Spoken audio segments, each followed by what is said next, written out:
Bienvenidos a Bonita Radio. Esto no es un cuento, esta es la verdad. En breves segundos la periodista Carmen Enita Acevedo estará con ustedes. Bonita Radio está disponible en Facebook, Instagram, X, Spotify, YouTube, iVoox y iTunes. Agradecemos a nuestros auspiciadores. Cooperativa Seno Gandía, solidez y futuro.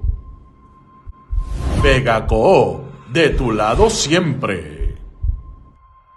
Nuestras transmisiones son viables también gracias al apoyo de ustedes. Pueden enviar sus donativos accediendo a bonitaradio.net. Allí podrán realizar su aportación a través de PayPal o tarjetas de crédito. También pueden acceder a ATH Móvil Negocios y realizar un donativo a Bonita Radio o a Periodismo 21. Pueden enviar un cheque o giro postal a PMB número 284, P.O. Box 194000, San Juan, Puerto Rico 00919-4000. Bonita Radio, esto no es un cuento, esta es la verdad. Con ustedes, la periodista Carmen Enita Acevedo, en directo desde el estudio Roberto el Indio Acevedo. Saludos y buenas tardes, soy Carmen Enit Acevedo y estamos a las 5:01 de la tarde en Que Palo es Noticia, por aquí por Bonita Radio, hoy miércoles 3 de septiembre del 2025. Este programa va a ser short and sweet, como dicen los gringos. Importante, vamos a poner en contexto lo que va a pasar mañana. Parece que Joan Rodríguez Bebe va a dar cara en una conferencia de prensa. Veremos si la cubren y qué van a decir los colegas periodistas o preguntar con relación al tema que la tiene caliente en la opinión pública y que ha querido desviar, y va a ser interesante si mañana le van a preguntar. Lo que tengo que decir de ese caso, porque increíblemente se están zafando a la Asociación de Constructores sobre la participación de Carlos Mercader en una actividad el próximo 10 y 11 de septiembre en la convención, y me parece importante lo que dijeron en un mensaje, aclaración, la publicación que publicó el anuncio con la foto de Carlos Mercader y Alexandra Lúgaro, y el seguimiento interesante que tengo en el caso del referido al Departamento de Justicia de Salo Engineering, Cristina Salip y su esposo, los ingenieros Jesús Manuel Ortiz López, o López Ortiz entiendo que es. Bien interesante este seguimiento porque como siempre produce documentos. ¿Qué habrá dicho Elín Vélez Vega cuando vio esta información? Que cuestiona grandemente su trabajo como administradora del Departamento de Transportación y Obras Públicas. Pero antes de ir a esos temas, voy a ustedes, gracias por estar. Recuerden, pueden donar a través de este chat siempre que estemos en vivo. Por ahí llegó primero Florence Ramos, Nereida Ramos, Edgardo Núñez, Luz Díaz desde Winter Garden, estabas perdida. Está Luis Matías también, Bodrogo, Eliezer Ortiz, Arturo Figueroa Miranda, Sandra Infanzón, Tito Crespo, Carmen Dávila, Ed Méndez, W. Teresa, dice buenas tardes y compartido, gracias, compartan el programa. Vivian López, Lilian Ferrer desde Chicago, Magali Pastor, María Buzoy y Edwin Rivera. Gracias a todos los que llegaron temprano. Miren, este es el seguimiento que tengo, que produce esta mañana la publicación del periódico El Nuevo Día en papel, haciendo una nota aclaratoria porque parece que fue que ellos se equivocaron y publicaron el anuncio que no era de la convención de la Asociación de Constructores de Puerto Rico.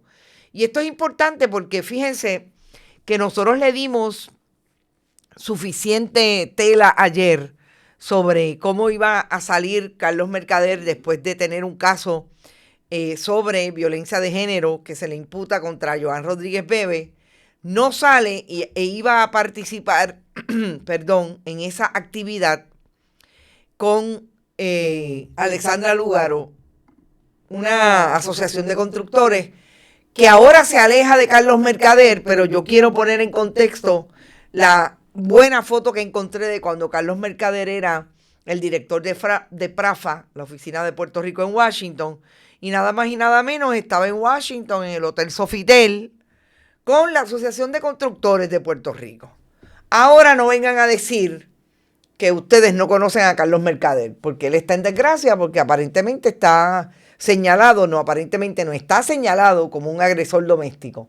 No, era una persona del Partido Nuevo Progresista, allegado a la Asociación de Constructores, que ha tenido algunos eventos, y también voy a recordar este evento interesante de Carlos Mercader cuando se fue a las manos con un abogado de nombre Arturo Escribano, que era asesor de la fortaleza de Alejandro García Padilla, y en una comparecencia pública ambos se fueron a las manos por supuestamente uno decirle al otro que estaba saliendo con su esposa. Interesantemente, Carlos Mercader parece que siempre está como en ese lío y parece que es suelto, además porque ahora le están imputando que teniendo una relación con Joan Rodríguez Bebe le dio un par de bofetadas. A mí me dicen que ella aparentemente tuvo una intervención con él en medio de la relación y por eso es que se da el conflicto, que obviamente hay una imputación de que hay violencia de género en medio de esa diferencia como pareja. Joan Rodríguez Bebe tiene una cita mañana, emitió una atención editores, le llamamos nosotros los periodistas, a una comparecencia de conferencia de prensa donde está citando a los periodistas. Interesante sobre el tema de seguridad. ¿Quién se atreverá a preguntarle a Joan Rodríguez Bebe lo que está pasando en su relación o en su antigua relación? Porque me dicen que ella va a perdonar, pero no va a seguir con él. Vamos a ver.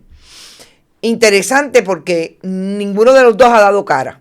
Ella ha dado cara en algunas intervenciones, pero de ese canal donde ella participaba en algún momento, parece que la protegieron porque no le hicieron preguntas. Vi hoy una entrevista que le hicieron precisamente sobre el asunto de las pensiones y la policía, pero no le hicieron preguntas relacionadas. Vamos a ver si mañana hay alguien que se atreva a sacar información relacionada.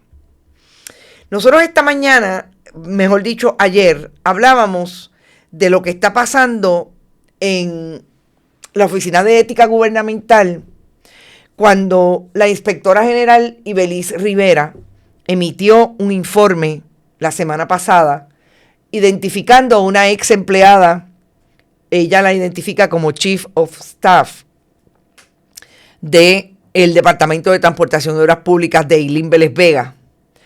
Cuando estaba en esa agencia, la secretaria la tenía de secretaria auxiliar de administración, y siendo secretaria auxiliar de administración ocupaba posiciones en los comités que daban el visto bueno para diferentes contrataciones, y nunca descubrió Cristina Salib López que tenía una corporación que a su vez contrataba no solamente con la Autoridad de Carreteras y el DTOP, subcontrataba también con contratistas que tenían contratos con esa agencia, sino también tenía múltiples contratos con el gobierno de Puerto Rico a través del Departamento de Recursos Naturales, la autoridad de la que dirige Verónica Ferraioli, el Distrito de Convenciones, autoridad del Distrito de Convenciones, y así sucesivamente. Teresa, gracias por la aportación. Pues nosotros trajimos información que esa empresa, que no solamente es del ingeniero Félix López Ortiz, sino también de la ingeniera, ambos son ingenieros civiles, Calib López. Salo Engineering tenía un contrato de $13 millones con la Autoridad de Acueductos y Alcantarillados. La Autoridad de Acueductos y Alcantarillados, que como sabemos, tiene una crisis por cómo la ha empezado a regentar la nueva administración del Partido Nuevo Progresista bajo Jennifer González, que precisamente ayer los compañeros de Rayos X trajeron información y José Carlos puntualmente trajo información de que lo menos que tiene esa agencia son 12 millones al año en pago por empleados de confianza, que el director ejecutivo de la agencia tiene no menos de 7 personas que son ayudantes especiales, y así sucesivamente. Este caso de Cristina Salib y Salo Engineering es importante porque ubica a una persona que fue una jefa de agencia de la administración Pierluisi, con mucho interés de que se le reconociera como esa incondicional de la administración de Pierluisi. Y uno de los problemas que tiene Eileen Vélez Vega es que el que es hoy secretario del DITOP, el también ingeniero Edwin González, trae información de que supuestamente él, cuando era jefe de carreteras, no atendió a la empleada de confianza que tenía una plaza de carrera en carretera, Cristina Salib. A mí me llama la atención de que se quiera zapatear de Cristina Salib Edwin González y se la ubica exclusivamente bajo el mandato de la entonces secretaria Eileen Vélez Vega. Obviamente se zapatea el que es hoy secretario del DITOP. ¿Qué hace la gobernadora ayer cuando le preguntaron sobre el caso de Cristina Salib, específicamente lo que trajo la inspectora? Lo que podría ser en principio un conflicto, un problema y una violación a la ley de ética con relación a las dispensas, pero que la Oficina de Ética Gubernamental y Luis Pérez Vargas refirieron al Departamento de Justicia porque allí hay información sobre contratos y contrataciones y subcontrataciones directas e indirectas que pueden ser susceptibles a delitos graves. Sobre todo el que el Partido Nuevo Progresista nunca ha querido traer en acusaciones, como es el delito de negligencia en el cumplimiento del deber. Pero ahí podrían haber muchos relacionados con fondos públicos. 11 millones de dólares adjudicados del Departamento de Transportación y Obras Públicas de los fondos de la recuperación, en ese contexto en que hay una corporación que es dueña de una ex empleada de confianza que se sirvió de ese dinero. Ese referido es importante también porque Luis Pérez Vargas está asumiendo, y los abogados de esa oficina, que en efecto allí hay algo que investigar y se puede emitir querella. Pero en eso están ahora. Procedimiento administrativo, ley administrativa de la Oficina de Ética Gubernamental y el referido a justicia por los delitos.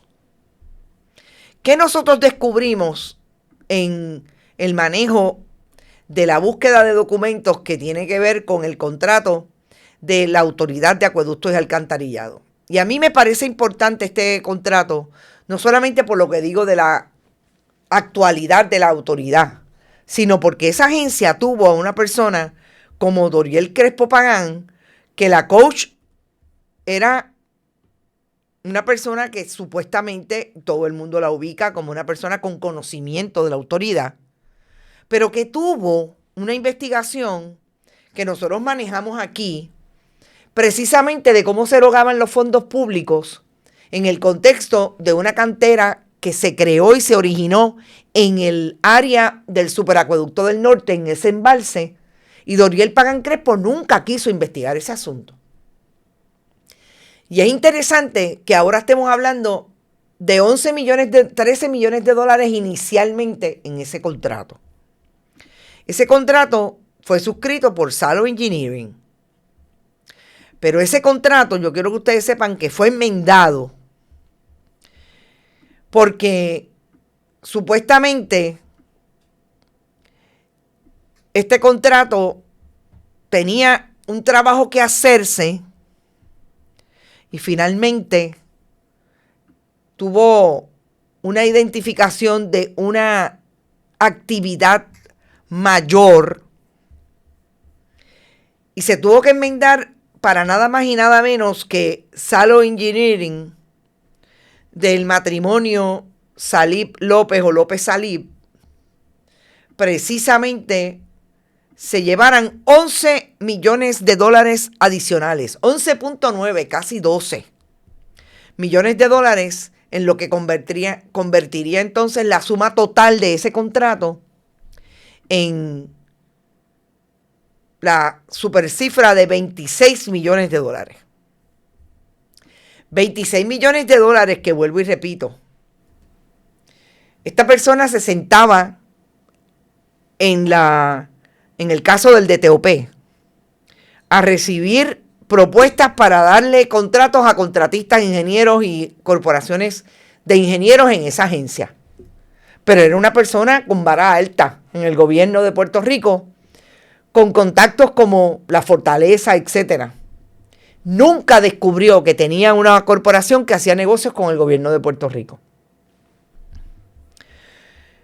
Lo que a mí me parece más importante de todo esto es para cómo se manejó este contrato, por lo cual se pagaron sobre 26 millones de dólares. Primero se enmendó para recibir 12 millones de dólares adicionales, pero además de eso, se enmienda en otro momento para que llegue al 31 de agosto de este año, es decir, el domingo, se le venció el contrato.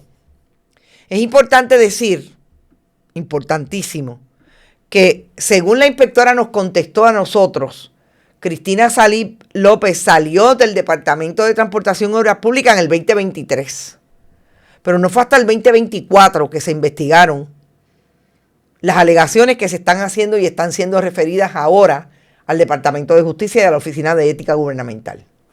Súper importante, y yo creo que por eso es el silencio de Ailín Vélez Vargas. Tiene un problema, tiene que explicar qué pasó en el 21, qué pasó en el 22 y qué pasó hasta el 23. Y esta persona tuvo contratos desde el 21 hasta el 2025 en administración exclusivamente de Pedro Pierluisi Urrutia. Y eso es súper importante. ¿Para qué se supone que eran los 12 millones adicionales? Esto también es bien revelador. Por ejemplo, dice el contrato, tras exhaustivas evaluaciones de revisión documental e inspecciones de campo, se requieren pruebas adicionales en el campo debido al desconocimiento de los materiales de aproximadamente 500,000 líneas de servicio. Esto es Autoridad de Acueductos y Alcantarillado. Descubrimiento de sistemas de acueductos históricos.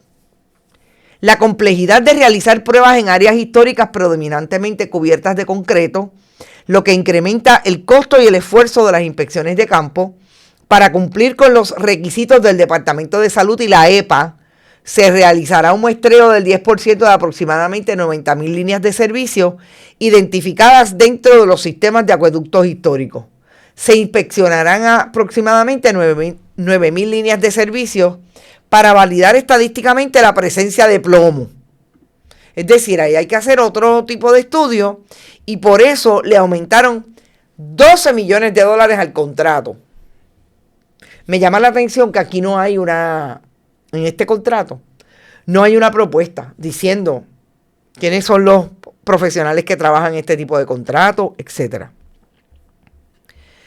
Yo creo que Cristina Salib, que tengo que decir que las imágenes que nosotros tenemos de Cristina Salib y de su esposo, las tomamos de sus redes sociales públicas que cerraron. En este momento están cerradas.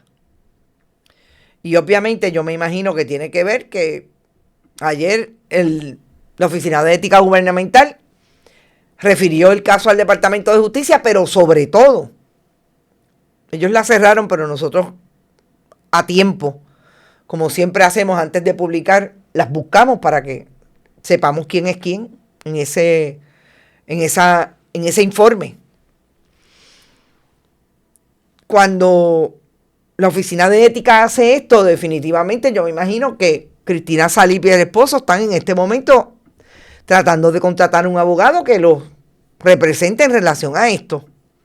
Porque acusados no están, solamente son están bajo investigación por posibles delitos relacionados con la ley de ética y la administración y erogación de fondos públicos. Vuelvo y repito, la gobernadora se está tratando de desatender interesantemente de la misma manera en que lo ha hecho en otras ocasiones, diciendo que esa no es su administración, que la administración de ella es esta, que aquella era de Pedro Pierluisi. No, gobernadora, yo insisto, usted era de Ricardo Rosselló Nevares, su compañera de papeleta. Ganó la elección y usted fue parte de la administración que históricamente se va a tener que establecer en los libros de historia de Puerto Rico que el Partido Nuevo Progresista tiene al primer gobernador que sacó el país. Usted fue parte de la administración de Pedro Pierluisi Urrutia, que hoy mínimamente tiene 2 casos violentos relacionados con la manera en que se gestionaban los contratos. Este del DTOP y el que mañana vamos a comentar sobre él con una entrevista que le hiciera la colega Damaris Suárez a la Contralora, que tiene que ver con el contrato de la inspección de furgones, que son ilegales los pagos que se le hicieron, que suman $52 millones al contratista. Mañana vamos a hablar un poco en profundidad sobre ese asunto, porque nos pareció interesante lo que dijo la Contralora. Así que usted también era de la administración donde esos 2 eventos, 2 de ellos, los 3 y los 4 que ha investigado el periodismo tienen que ver con corrupción. Usted era de la administración de Pedro Pierluisi cuando un secretario del Departamento de Agricultura hacía negocios a través de la presidencia de la Junta de la Autoridad de Tierra, aun cuando la Oficina de Ética Gubernamental le tiró la toalla que le tiró. Así que no creo que sea tan fácil despedirse ni distanciarse la gobernadora sobre ese asunto. Así es que yo los voy a dejar temprano. Mañana es otro día. Tengo investigación pendiente con relación a eso, sobre todo de los furgones. Va a ser interesante la conversación que vamos a tener mañana sobre ese asunto. No se olviden que siempre pueden donar a este proyecto a través de el esfuerzo en vivo. El chat siempre está disponible para recibir donativos. También lo pueden hacer a través de Bonita Radio y Periodismo 21 ATH Móvil. Heidi Ramírez tiene una pregunta. ¿Qué pasa después de las auditorías de la arqueóloga? Digo, la contralora. Una de las cosas que a mí me llamó la atención del informe de la inspectora, que también me llama la atención de los informes de auditorías que emite la Contralora, es que son bien tímidas enviándolos al Departamento de Justicia. Yo creo que la Oficina de Ética Gubernamental hizo lo correcto, tenía que enviarlo y referirlo porque allí hay delitos que ellos no pueden hacer nada. Tenía que ser la inspectora. Yo le pregunté, ella me dijo que no, que cuando Ética lo mirara, no sé a quién conoce la inspectora, quizás conoce bien a Ailín Vélez Vega, pero a mí sí me llamó la atención y es lo mismo que pasa con la Contralora. Son demasiado tímidas en el esfuerzo de hacer su trabajo, por lo cual la chequera del pueblo se le paga todos los meses para que hagan su trabajo de intervenir con lo que pueden ser actos de corrupción alrededor de la erogación de fondos. Y yo creo que esa hay que tenerla bien presente cada vez que se hable de la Contralora y de últimamente la inspectora. Y yo creo que la inspectora tiene mucho que explicar. Pero sobre todo, un consejo. Está empezando a exponerse públicamente con todos los asuntos que tiene. Que no caiga la inspectora en lo que ha caído la Oficina de Ética Gubernamental, que la gente no le cree ni gota de lo que hace precisamente porque no son asertivos al momento de referir a quienes tienen que referir porque posiblemente cometieron delitos relacionados con las propiedades públicas. Y yo creo que está a tiempo. La Contralora tiene un problema mayor. Estamos en el 25, lleva 15 años en ese esfuerzo y arrastra los pies, pero brutalmente a la hora de referir. Que no le pase lo que a la Contralora. Como siempre, por radicar tarde, dice Alberto. Carmen, ¿sabes algo de las fiestas de la lotería y loto que tenían los empleados y la hija de Migdalia Padilla con el Fondo del Pueblo? Te refiero al programa de esta mañana, que lo discutimos en bruto. Y ayer, sobre todo ayer lo discutimos en profundidad con el compañero Manuel Ernesto Rivera. Así es que ponlo en la nevera, búscate el programa de ayer. Gracias, Tata, por tu pregunta. Hay ciertos cargos en la estructura del gobierno que deben estar fuera de las garras del Ejecutivo de turno. Ojalá alguien haga una reforma de esta democracia, de la manera en que se gestiona esta democracia, para que definitivamente se quede atrás el asunto de la corrupción. Yo me imagino que siempre habrá uno que otro que se zafe, pero en los niveles de, digamos, normalidad que tiene ahora el Partido Nuevo Progresista bajo 3 administraciones, empezándolo en los años 90 con Pedro Rosselló González, seguido de la Alianza Violeta con el Partido Popular. No, yo realmente creo que tienen que haber definitivamente cambios profundos en la manera de gestionar esta democracia para ver si la administración gubernamental vuelve a ser algo de transparente y sobre todo limpia en el manejo de los fondos públicos. Son buenos PNP y jamás entre socios y cómplices se investigan. Vamos a ver qué pasa. Nos fuimos. Gracias, gente. Recuerden, compartan nuestros contenidos, vayan siempre y díganle a la gente, este es el programa que tienes que escuchar, te vas a poner al día en profundidad, vas a ver el contexto, vas a ver el macro, sobre todo los análisis cruzados que hacemos. Agradecida por eso, por su sintonía, sobre todo por su conexión siempre a este proyecto de periodismo digital independiente y comprometido con el país. Nos vemos mañana a las 11 de la mañana en Esto es lo Último. Hasta mañana. Este programa fue traído a ustedes por Cooperativa Seno Gandía, solidez y futuro. Vega Coop, de tu lado siempre. No olvide que puedes realizar sus donaciones a través de ATH Móvil Negocios, a Bonita Radio o a Periodismo 21. O puede acceder a nuestra página de internet bonitaradio.net y donar a través de PayPal o tarjetas de crédito. También puede enviar cheques o giros postales a nombre de la Fundación Periodismo Siglo XXI, PMB 284, P.O. Box 194000, San Juan, Puerto Rico 00919-4000. Bonita Radio, esto no es un cuento, esta es la verdad.